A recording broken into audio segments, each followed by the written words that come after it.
बघा, मसावी आणि लसावी आपण शिकलेलो आहोत. त्या मसावीचा वापर करून बाजारात गेल्याच्या नंतर वस्तू खरेदी करताना कसा त्याचा उपयोग करायचा ते आपल्याला या ठिकाणी मी एका उदाहरणाद्वारे सांगितलेलं आहे. उदाहरण तुमच्या समोर आहे, ते काय कसं ते आपण आता बघूया. 2 बॉटल होत्या, एक 450 ग्रॅमची आणि एक 600 ग्रॅमची. जामच्या बॉटल आहे. 450 ग्रॅमच्या बॉटलची किंमत आहे 96 रुपये, 600 ग्रॅमच्या बॉटलची किंमत आहे 124 रुपये. आता दोन्ही ठिकाणी ग्रॅममध्ये फरक आहे आणि किमतीमध्ये सुद्धा फरक आहे, तर आपल्याला नेमकं कळणार नाही की कोणती बॉटल खरेदी केल्यावर आपल्याला फायदा होईल.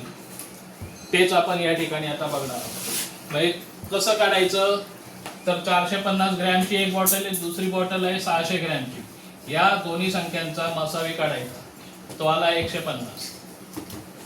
म्हणजे आपण काय करणार, 150 ग्रॅमची किंमत काढणार आणि त्याच्यावर न ठरवणार की आपल्याला कोणती खरेदी फायदेशीर होणार आहे.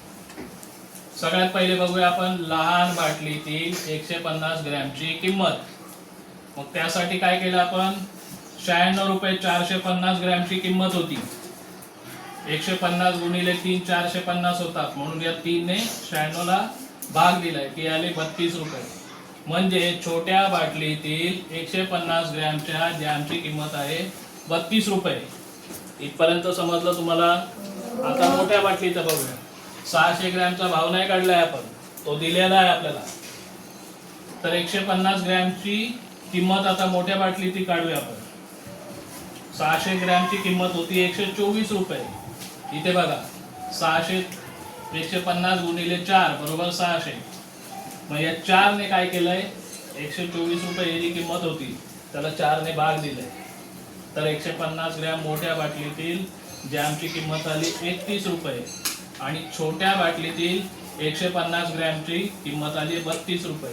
तर यावरून आपल्या लक्षात येतंय की जर 600 ग्रॅमची आपण बॉटल खरेदी केली तर ती आपल्याला 31 रुपयाला 150 ग्रॅम मिळते आणि छोटी बॉटल खरेदी केली तर ती 32 रुपये 150 ग्रॅम या हिशोबात आपल्याला मिळते. मग यावरून आपल्याला लक्षात येतंय की 600 ग्रॅम ही जी बॉटल आहे ती खरेदी केल्यावर ती आपल्याला स्वस्त मिळते. म्हणूनच या हिशोबात आपण बाजारात गेल्याच्या नंतर कोणती बॉटल खरेदी करायची हे आपल्या लक्षात येतं आणि त्या पद्धतीने आपण ते खरेदी करू शकतो. मला वाटतं समजला असेल हा भाग तुम्हाला. समजला? चला, बाय, सायनिंग ऑफ.